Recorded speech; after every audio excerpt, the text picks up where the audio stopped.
Welcome, travelers and adventurers, to the Eye of Plenty, where stories are told, info is shared, and goods are traded. We are thrilled to have you join us on this fine day. Pull up a chair, let us treat you a drink, and settle in as we entertain you with our stories. Your humble hosts for tonight are none other than Owen and Liz, guiding you through another chapter. So, get comfy and enjoy the warmth of the fire, brought to you by Voices in the Tavern. Thank you to our followers on Spotify and YouTube. If you really like what you're hearing, please give us a like and leave something in the comments section, whether it's something from today's episode or request something for any future episode in advance. Also, just a little disclaimer, I am just getting over a cold, so I'm sorry if my voice sounds a little bit more raggedy or, groggy. My nose is still a little stuffed, especially with the allergies of the spring, and I might cough a little bit, so I apologize if any of that comes up. So while this episode may be not on our usual deadline, we had to meet a little bit later because, as my partner said, she's feeling under the weather and she has to recover from her sickness. Yes, so hopefully this episode will be uploaded about 2 to 3 days later, and our fourth episode will be back to our regular schedule programming. With that, today's episode is going to be pretty fun. It's all about character creation. So character creation is basically one of the main fundamentals of the game, where you have to create a character for Dungeons and Dragons and play it as a character. And there are 12 different types of classes. You have your Artificer, which focuses solely on their intelligence, but they create technology with magic. Your Barbarians, which are pretty much your heavy muscle tank guy who likes to smash, bash, and dash into enemies headlong. You have your Bards, who are your musical and inspirational characters who assist your comrades in battle. Your Clerics, who are their who have divinity magic to help heal or aid your allies in battle. Yep. Your Druids, who are your animal shapeshifters and nature magic users.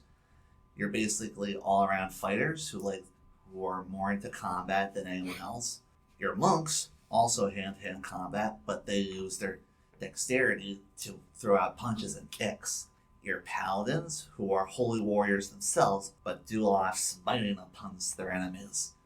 The Rangers, the trackers of the nature world, and occasionally have an animal companion with them. Your Rogues, your stealthy maneuver characters who like to blend into the night and get around things undetected without anyone noticing.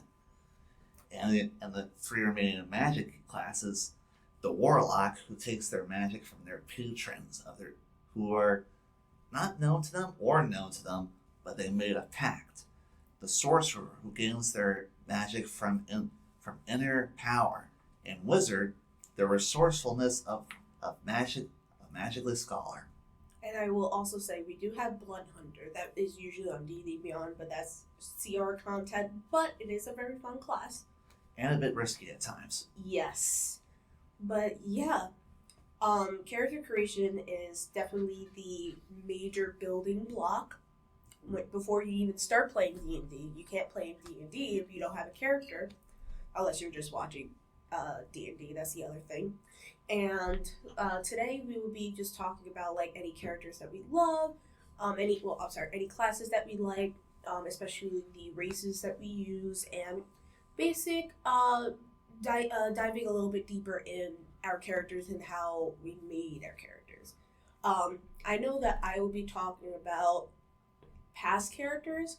There are still current characters I won't really talk about, as well as maybe some of the listeners, I'm in their party and I'm not going to spill their secrets because then that just ruins the whole surprise stuff.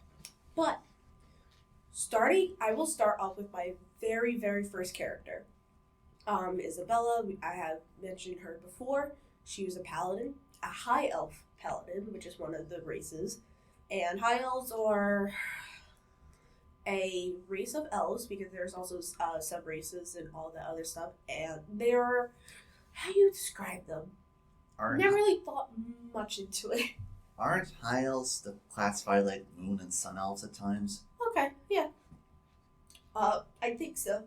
But, definitely the wrong kind of choice as my first class as a paladin, because the DM told me, do you want to be a fighter or do you want to do spells? And I said, is there a little bit of both? He brought me to this class. So, let's just say I forgot about Divine Smite the entire time that the campaign was going. So that was fun. But now I've learned my lesson. Have I played Paladin again? No. Do I want to? We'll see. I find paladins a bit tricky because even I don't understand them. But despite their strength and power, I'm still unsure with what their alignment should be. Because I'm always told that a paladin has to be lawful good. They always have to be lawful good. But I guess depends on what their deity they represent. Mm-hmm. Their alignment must be similar to that of their deity. I mean, I don't think they always have to be lawful good, because if you look at the alignments, like we could go down the whole list, but you could probably pull these up on the internet and stuff. There are some alignments that will say like they don't have to be lawful good in order to be a paladin. Like a paladin can be neutral in the matter. Like they still follow like the tenets of their patron, deity, but they can still have their own views on it, because a lot of the characters have their own take on it, because you work with your DM and be like, is this okay? Basically. I mean, I think I made mine lawful neutral, not lawful good, because with her past and stuff, she has mixed views on everything, because she has everything from this teaching and then she has everything from this teaching. Because she was in the cult of the cult of the dragon for Tiamat, but her paladin powers basically came from Bahamut. The good dragon. Exactly. Not the 5-headed hot dragon. The platinum dragon. Yes, the platinum dragon. He is a fun deity, but I'm not going to get into that. But for the paladin class, like you said earlier, it is little tricky, because yes, you have spells, but also you use your spell slots for Divine Smite so that you can do more damage. Let's see. Another class I definitely want to talk about is, I have played fighters before, and I have to say, a lot of people may say they're the most basic you can play, but if you play them right, it works both in roleplay and in combat. And I have played a fighter, and the subclass I played was Battlemaster. Oh. It is one of the useful classes if you want to basically play chess in combat, because there's a lot of maneuvers, and those maneuvers can help in combat. And there are some maneuvers out there that can help outside of combat, or, narratively. And even though the fighter class is solely on just fighting, if that's what you want to play, that's what you want to play. But with the fighter class, I have respect for it, even though it's so basic, because you can compare it with any race you want, and fighters is a good class to multi-class with, because let's say you want to be a sorcerer and a fighter, that's kind of cool, because you can have the ability to cast spells and stuff, but also being able to fight. Because imagine, oh no, I'm out of spell slots, rolls up the sleeves, and shows their ripping muscles. Right. Or they're more slender and athletic and can use their dexterity, because I know fighters you can use either or. But yeah. Yeah, so for my characters going back in the past, when I first started out playing the entire game of it, I started out with a human wizard. It's wizard. And I chose wizard because it seemed like a class I was more interested with, because I like to use spells. And who doesn't like to use spells? Mm-hmm. And I enjoyed that character for a bit. Then when I upgraded myself to the 5th edition, I did the sorcerer class. Mm. Now, while wizards get to choose the spells they want to choose for the day, the sorcerer is entirely different. You get the spells over time, but you can't learn any spells from scrolls like a wizard would. Yeah. And another thing I will say, there are some classes, like the wizard can prepare the spells for the day, a druid is another one, and I think paladins is another one too. And the cleric. Yes, and the cleric as well. There's 4 classes that can do that because bards don't do it. They get it based on every as they level up, And not the warlock. and not the warlock as well. Or the And- artificer. Yes, and no, I think artificer can prepare spells. I may be wrong. But I do want to say for the wizards can put the spell in their spell books, and they basically have it. So Yeah, basically, for they later. can have the whole list of spells. And with as your first as your first character as the wizard, I like that you went for more like the intelligent side of it. I'm more of like I don't like playing intelligent characters because me as a person does not piece things together very quickly. Does not If- compute. Exactly. Like if I'm playing a very intelligent character, I would have to like pay attention to all the lore, all the details and stuff, or basically put 2 to 2 together. I can't do that as a person because sometimes it's hard to like piece stuff together, or I piece 2 wrong information. I'm like, oh, I got that completely wrong. And plus, if I play an intelligence character, the DM every day is going to get questions from me, and I'm not going to be that person. So usually my intelligence is either 0 modifier or +2 modifier, like in between that range. Because if I go anything higher than 3, then I have to start thinking smart, and I don't want to think smart. And that's why I have to look at a dictionary once in a while. Exactly. Liz don't know her big words. You're basically like Grog, almost. Okay, he has an intelligence of 6. I have an intelligence of +0. Okay, I have like the at base least of 10 or 11. Exactly.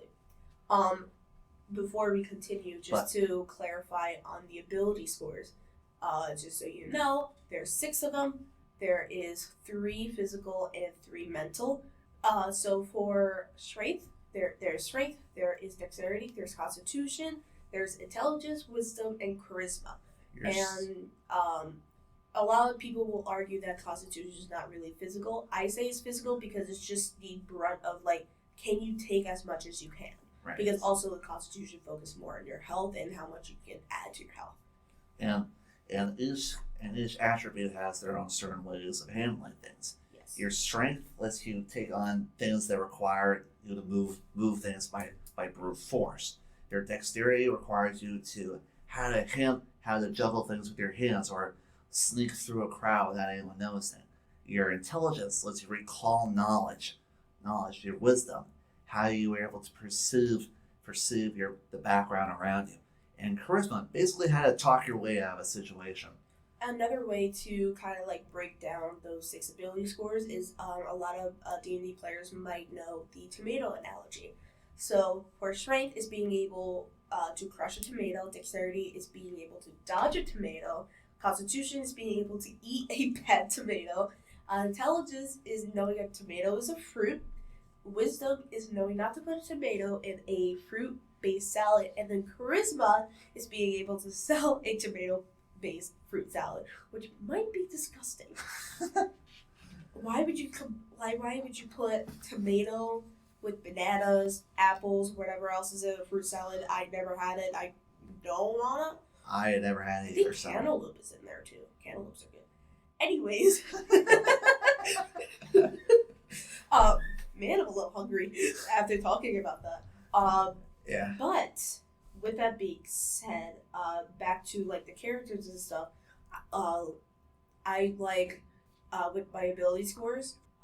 With the ability scores, I like to focus on a little bit more of the dex and a little bit more like wisdom, because with the characters I play, I'd rather them be dexterous than just brute strength. Unless it's a barbarian, then that's a different story. I'm going full strength and probably like Grog have an intelligence of 6, so I could just be real dumb. Yeah, for me, depending on the situation, I go with a character who is well on the intelligence side. And depending on what weapons they use, I focus more on their strength or dexterity. Yes. And for Constitution, a lot of people don't really add much for the Constitution, but they have to remember the Constitution is basically your health. Yes. And every class has different types of hit dice. Like for a barbarian, you get a D12, and a wizard, you get a D6. Mm-hmm. And whatever you roll for those hit dice, you add your Constitution modifier to that roll. So the higher your Constitution modifier is, the better chances you get more health. Yes. And I will say for dexterity, I believe you said, like, it's also with your armor class. That determines your base armor class before adding any armor, as well as for wisdom is based for your passive perception. So for passive perception, it would be 10 plus your wisdom modifier. So whatever you have in your wisdom, no, not wisdom modifier, your perception skill modifier, my fault. Which is basically a wisdom modifier plus your proficiency. Yes.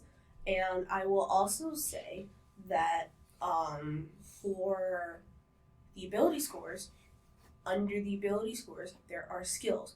The only ability score that doesn't have any skills is Constitution. And Strength has one skill, which is Athletics. That's it. That's it. And then what's fun for character sheets is that it's A through Z for all the skills, so it's a little bit more easier to figure out where to go. But a lot of people like to mix up, I think, Persuasion and Perception because they're right next to each other. It looks a little bit similar, and it's funny. Oh, and a lot of people like to debate on where to put the ability score and the ability modifier, either in the big box or in the little box. Oh, yeah. I put the total number again. I put the modifier in the big box. Same.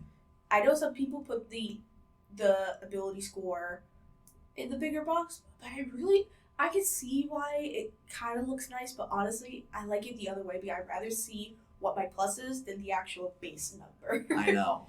That just looks better. Mm-hmm. But, and to get back to character creation, so a couple years ago, I just started list different types of, made a list of things that make me a person. Like, I'm smart, I have some anger issues sometimes, I'm quiet, I'm wise. And that got me thinking, what if I made these traits into a playable character? So, looking through all the source books I had and all the known classes, I tried to match my attribute with a certain character in a certain race and class. And I dubbed them the aspects of the one, because they're basically me, but in different forms. Mm-hmm. Like, for example, Wabu Softshell, he's my aspect of timidity or scaredness. And so I made him a turtle because turtles, for defense, they like to hide in their shells and stay away from danger. And so I chose a wizard class because wizards can use illusion spells. So using illusory magic kind of helps Wabu make the enemies focus on something else other than him. So with character creation, you get to have fun trying to come up with something that's unique to you, yes, or perhaps the complete opposite of yourself. Exactly.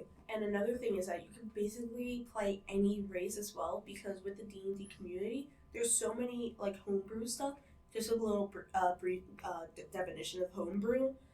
It's basically anything that's not in the regular source book. So there's many different other classes that are not in the player's handbook or any other source books. Homebrew is basically anything that other people made or not official source books as well.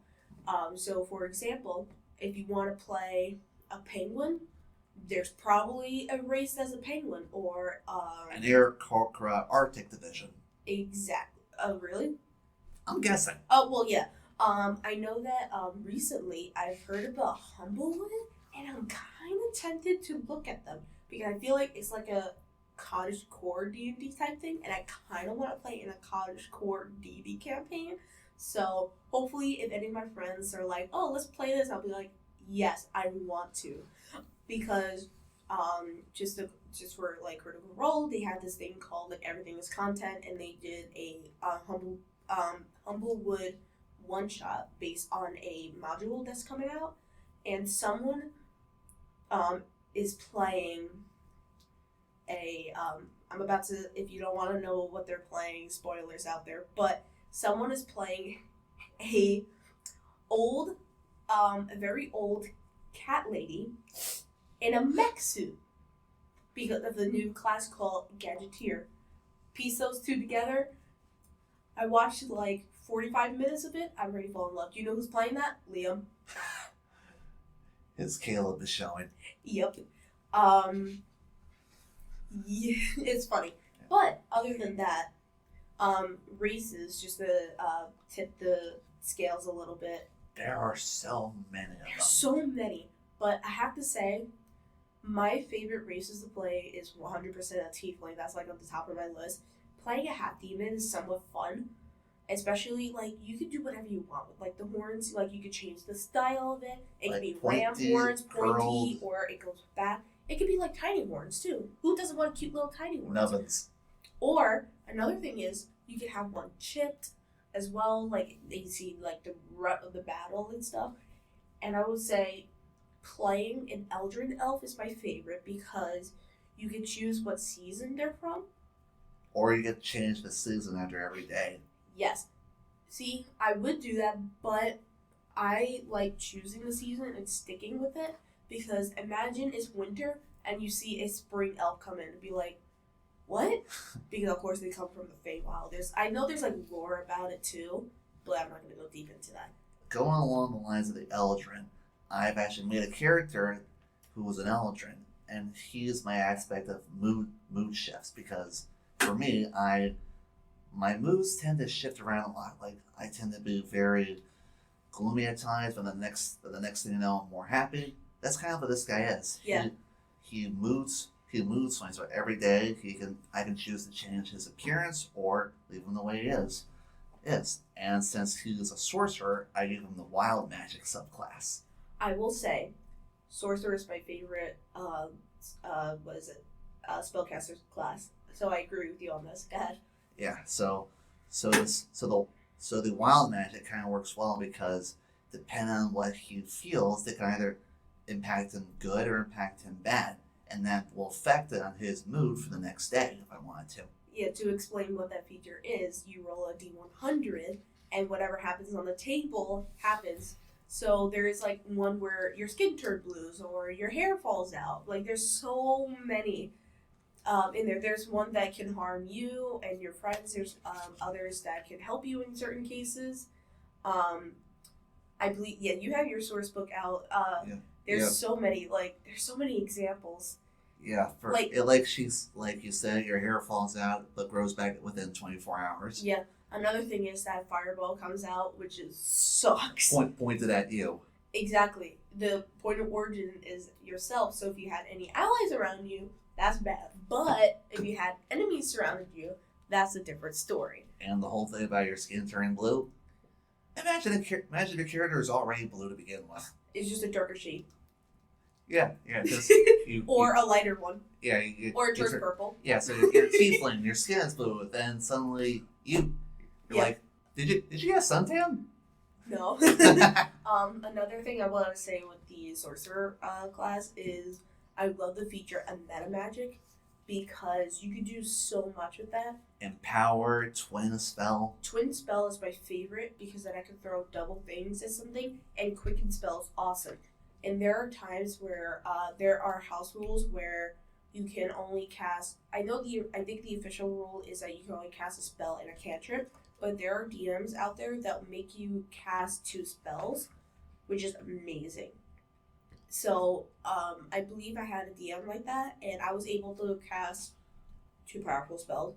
But, with the game that I'm running campaign myself, and my rule is that if you're gonna do that, you just have to do a level lower than what you cast. So let's say you cast Lightning Bolt, which is level 3, you just have to cast something lower than that. Right. Unless you cast something at level 8 and then level 3, that's a different story. Yeah. But I might change it up just a little bit. But right now, since there's still like levels 5, level 6, hasn't really became a problem yet. But I like changing the rules so that their the house rules, homebrew rules, they're a little bit different as they level up. So maybe the rule will make them more powerful or kind of balance out stuff. And I will say, I have never played a wizard or a bard, and I don't want to play them. Because a wizard's too smart for you and a bard. Also, too many spells to worry about, because if I play a wizard, I'm going to be like, is there spell scrolls? Give me the spell scrolls. Write them down in my book. too many things to track. And a bard, I'm not charismatic. I can do knock jokes. That's it. Or dad jokes. I have to search them. Well, for wizards, depending if you want to like focus on one thing, because some of the wizard schools lets you focus on certain spells like transmutation or evocation. For me, like I have a wizard who's a fire genasi, and he's my aspect of Taming the Flame. So most of the spells he uses are fire-based spells. Yeah, and just to, shift the conversation again, I gotta say, playing a druid is kind of fun because you turn into any animal, but there's a subclass that actually focuses on the wild shapes called the Circle of the Moon. Correct. Yes, Circle of the Moon, and basically your wild shape, because usually wild shape is an action to do, but for Circle of the Moon, it's a bonus action, so you could turn into like a wolf, you could turn into a bear, and as you level up, the circle form challenge ranges have been lowered a bit too. Yes, that too. But they still follow the limitations of it. Yes. Imagine you're like a level 12 druid, you could turn into a freaking hawk. A giant hawk. Yes, that too. Because who doesn't want to fly? Who doesn't want to be a dolphin, swim in the water, or a shark? If I ever become a druid and I have a druid character who's my aspect of animal loving, and he, in my headcanon, he admires Keela the Arashari and her ability to wild shape. That's amazing. And so, hopefully, when I actually play him, one day I like to wild shape. I want to one day wild shape him into a Komodo dragon. Ooh, that's. I know there's no stat block for one, but I've seen sources where they've made one for him. Yeah, and another thing is that you can turn kind of into any animal because you can turn into a quokka. Yeah, and you can use a similar stat for it. Right. Let's say you want to be let's say a little critter. You can use a mouse stat or a rat stat, depending on what will fit well with it. Squirrel. Or squirrel. Yes, I think there are squirrel stats actually. I think there are, yeah. Yeah, but you can definitely play around with it.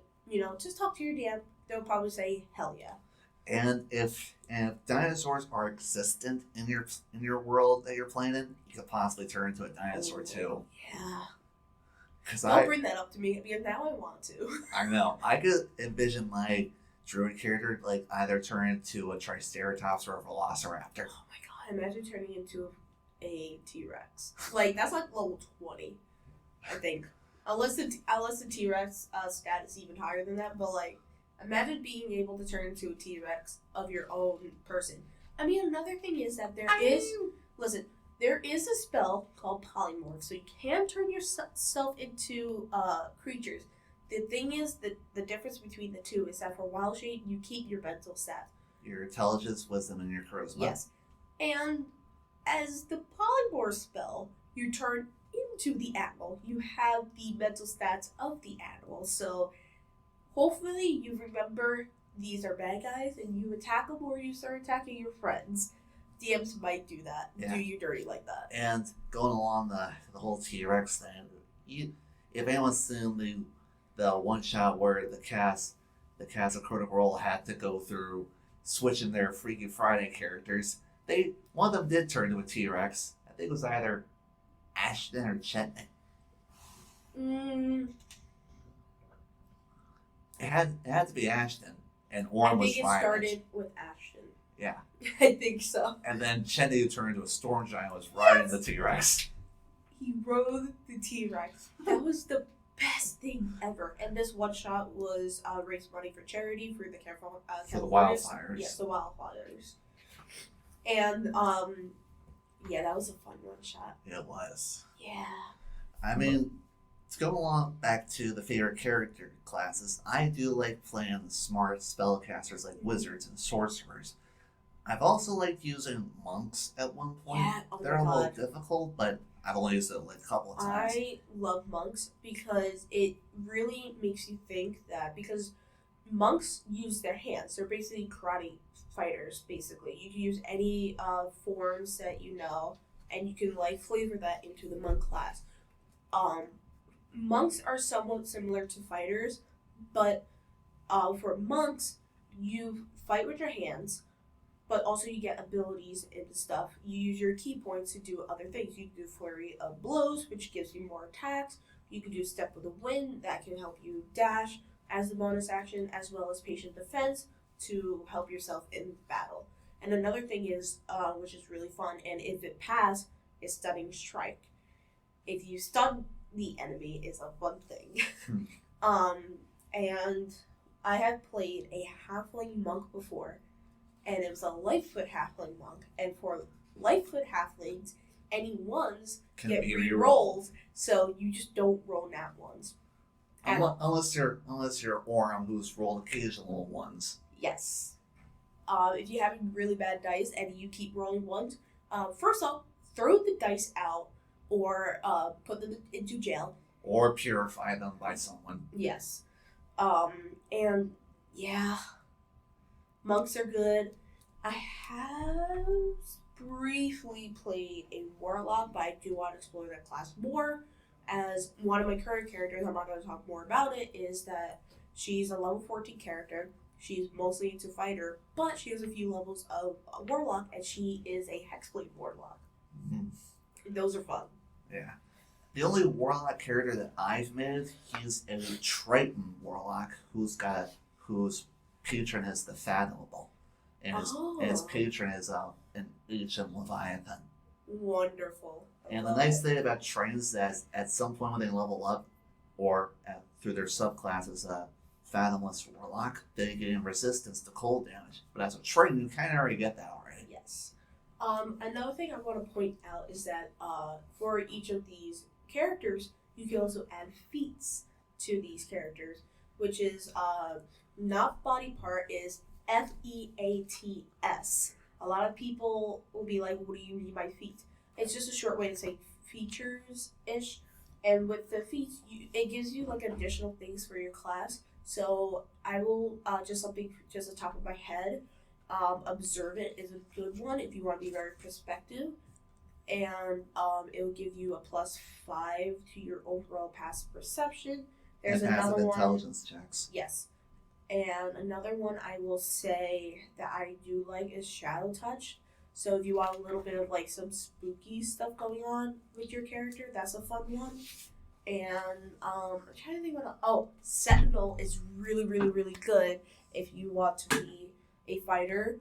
And for like fighters, anything that's martial, because you can keep the enemy there with every time you use your reaction. And another thing is really fun for your spellcasters is Warcaster. I think that's a feat out there. I think so, yes. Do you remember what that one is? I don't remember exactly what Warcaster does. Warcaster or Battlecaster? Warcaster. I think, it's- right? Yeah. Yes. You have practiced casting spells in the midst of combat, and with so, you gain advantage on Constitution Yes. saving throws that maintain concentrations on spells. You perform somatic components when you have weapons or a shield in one hand, or both. And hostile creature's movement provokes an opportunity attack from you, and can use a reaction to cast a spell at said creature rather than an opportunity attack. And the spell must have a casting time of 1 action. Which is amazing. So you could throw like a firebolt at them and say move away, which is amazing. And I would say another thing for a spellcaster, spell shooter? No, spell sniper. Which means anything that has range is doubled. And also and they ignore half cover. Oh, it's beauty. And then also there's other feats out there that will like help you with your spells. There's other that you could kind of add to your character based on like character development or something like that. And to clarify on that, to gain a food, it comes along it comes around the time when your character can gain some stat modifiers. Yes. Like at some point you choose your character to add +2 to one stat or +1 to 2 different stats. Yes. Yeah, so you can do that, or you can choose a feat. There's one of the two. I know that, what is it? Oh, another feat that I do know that I kind of used before is Tavern Brawler. Because basically, you could pick up anything, like a chair or something, and you can like add your modifier to that improvised weapon. So basically, you can pick up like a mug, and you can do a little bit more damage than you usually can. You can also use a bonus action to attempt to grapple the target. Oh yeah, that's a fun one. And there is Grappler, which is a feat, and there's also Charger. If you are someone who wants to like bum rush somebody, that feat is really fun. What, Charger or Grappler? Charger. When you use your dash action, you can use a bonus action to make a melee attack or to shove said creature. Mm-hmm. You have to move in at least a straight line. For I think like 10 feet. Yeah, 10 feet, and you either gain a +5 bonus to the attack damage roll, or push the target up to 10 feet away from you if they choose to be shoved or succeed. Imagine doing just an additional +5. Let's say you roll a natural 20 on that. Just a +5 of that, it's gonna hurt just a little bit more. Yeah, some broken ribs. Oh yes, or however you're hitting them. But there's also some creative features out there. I know that there is actually a feat out there that you can do meta magic, and it's called I don't remember the full thing, but it's something with meta magic. And funny enough, I actually took that for my sorcerer because I wanted 2 extra sorcery points because Meta Magic Adept, I believe it's called. Yes, that's what it's called. Look at you with your source books out here. This is great. This is perfect because we gotta go back to the source if we don't remember. But that's a fun one. I took that for my sorcerer. A lot of people will be like, why do you take that for your sorcerer? Why it does not hurt to have 2 extra sorcery points. And two other meta magic options. Exactly. So instead of having, I believe, when you're level 20, you could get like 4 up there. But because every level, I think once you hit level 3, you get meta magic, or level 2, and your sorcery points is basically reflected on your level. So let's say you're a level 10, you have 10 sorcery points. So with that feat, it helps with that stuff. And along the lines, you actually get the meta magic option at level 10, and level 3 and 17. Yes. And by level 20, you do get 20. Level 20, you get 20 sorcery points, and you regain 4 expended sorcery points after a short rest. Yes. I'm trying to think, what other classes can we talk about? We talked about some of our favorite spellcasters, some of our favorite martial classes, some half-casters, which is like paladin and warlock, depending on how you play them. But yeah. We haven't discussed favorite characters or races. We haven't gone over favorite races.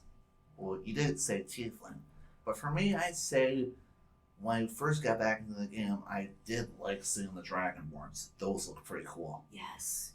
Along with the Turtles, because it's a humanoid Taurus. Might as well be a Teenage Mutant Ninja Turtle. Yes. With the Dragonborn, don't they have their own ability to have a breath weapon, which is pretty cool? They do, and get stronger as they level up. Ooh, that's fun. I love that a lot. And there's 3 different types. You got your chromatic Dragonborns, which some would say they're connected to Tiamat, but that's a bit like a stereotype almost, right? Yeah. There's your metallic Dragonborns, which take after Bahamut. And a new type of dragons introduced in Fizban's treasury. You have gemstone dragons. Ooh, yes, I've heard of those. Those are fun ones. Yeah, some have like a telekinetic breath weapon. Some have lightning. Some. I think there's lightning and metallic too. Yeah, like all the different, like the chromatic and the metallic, they have breath weapons of the same type. But for the gemstones, they have a few different types of breath weapons compared to the rest of their relatives. Yeah. So, so Tiefling, I would say fighter for me, and the Eldred, no, not fighter. Tieflings, Lightfoot halflings, and the Eldred elf, especially the spring season one, which is a pretty fun one because they have the ability of face step, and depending on your season, you get to change what your face step, Misty Step does, which is pretty fun. And whatever your season is also affects your mood. Yes. Because I know winter's the gloomy emotion.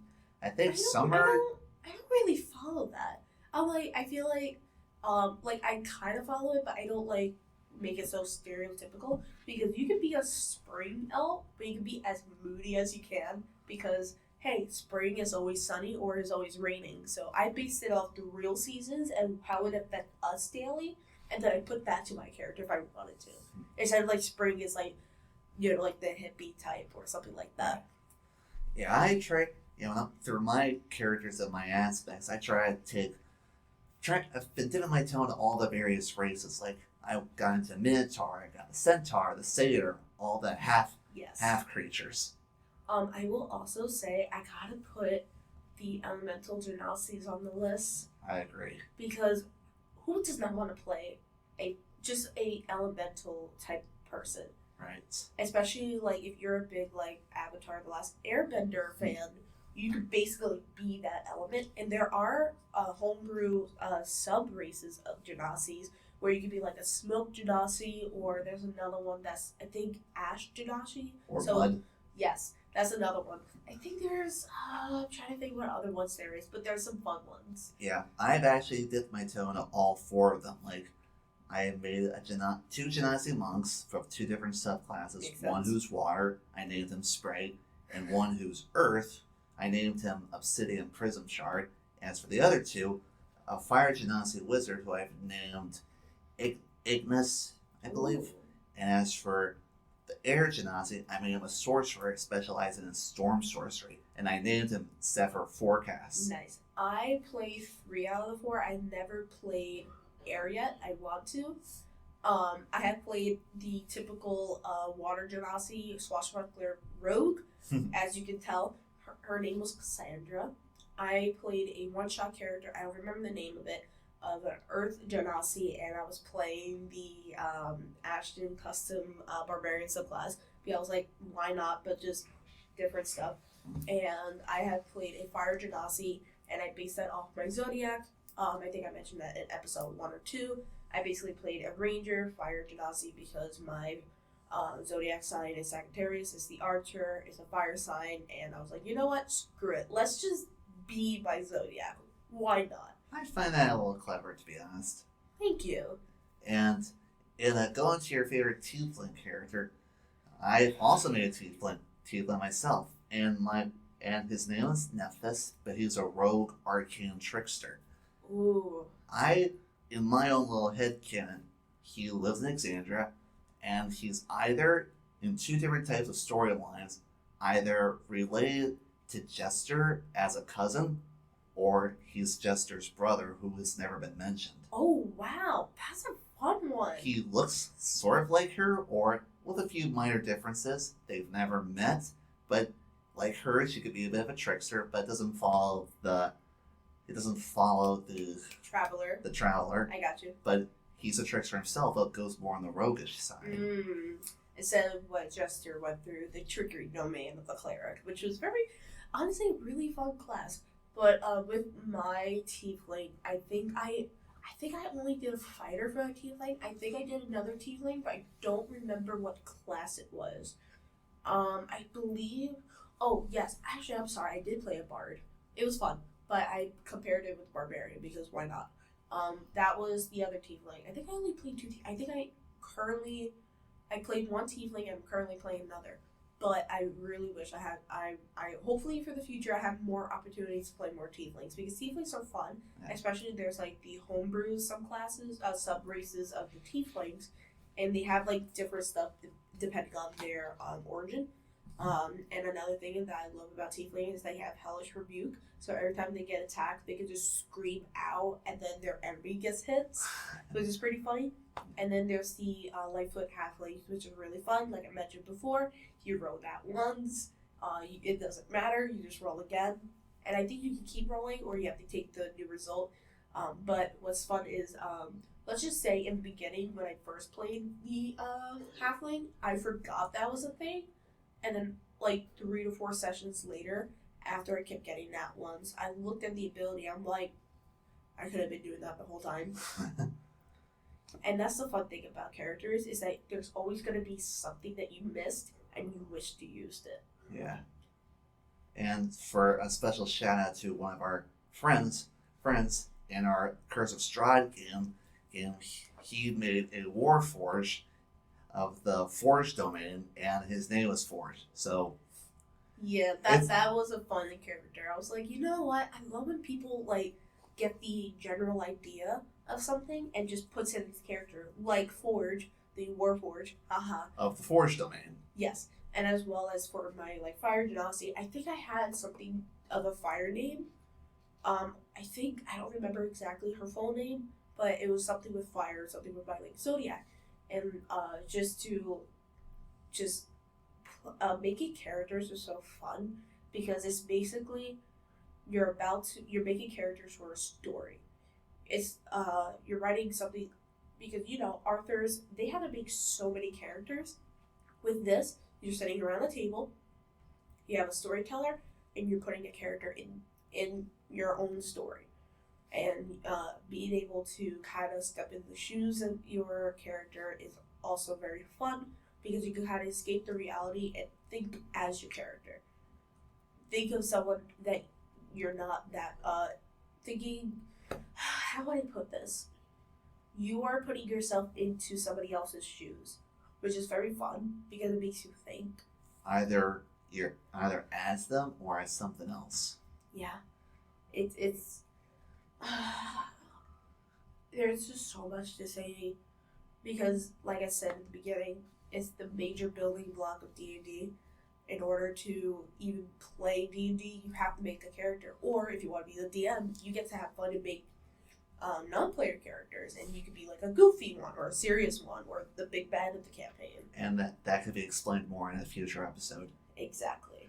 So to cap off with this, characters can either be a very fun thing to do as a group, either to just make one for fun even though you don't have the time, or you actually do have the time, you go into the story as the character and you make the story as you play and create memories with them. Yes, and you can make as many characters as you want, as you can have your own character vault and just leave them there.